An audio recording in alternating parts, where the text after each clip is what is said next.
Hi everyone, today I thought I would share my technique of how I tried to keep from having water collect in my keys.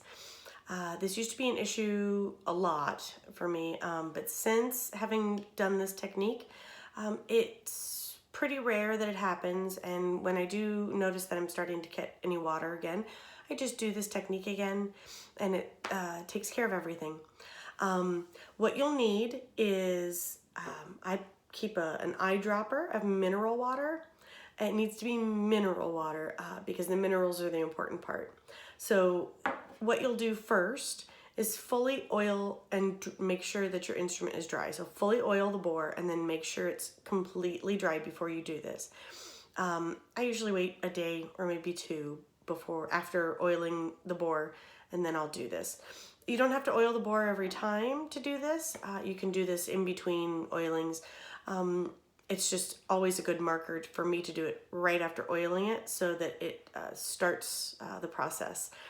So what you'll do is have your instrument fully assembled, turn it upside down, have the keys facing up. You'll take an eyedropper of your mineral water and you're going to run it down the back side of the instrument, the back side of the bore, and you'll just do enough of drops.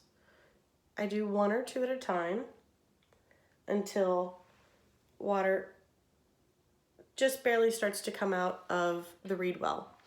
Okay, once it starts to come out, you can stop. So it'll take, I use that much of an eyedropper, doesn't take a lot. And then you'll lay the instrument fully assembled with the keys up and let that dry. However long that takes in your environment, maybe an hour, maybe two, depending on how humid it is where you're at. And once it's fully dried, what you'll notice is you can run your finger along the inside of the back of the bore, and you'll notice a little bit of grit. Those are the minerals that they're just laying on the inside of the bore. What that'll do is it will attract the moisture and it will track down the backside of the instrument away from your tone holes.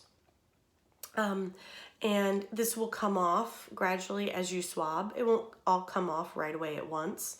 There again, don't swab it right away. But after you play, swab as you would normally do.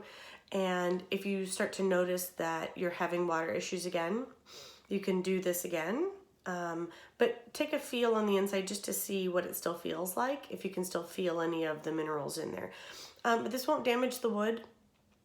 I haven't had any problems with anything from this, but feel free to leave me some feedback and let me know if anybody else does this as well.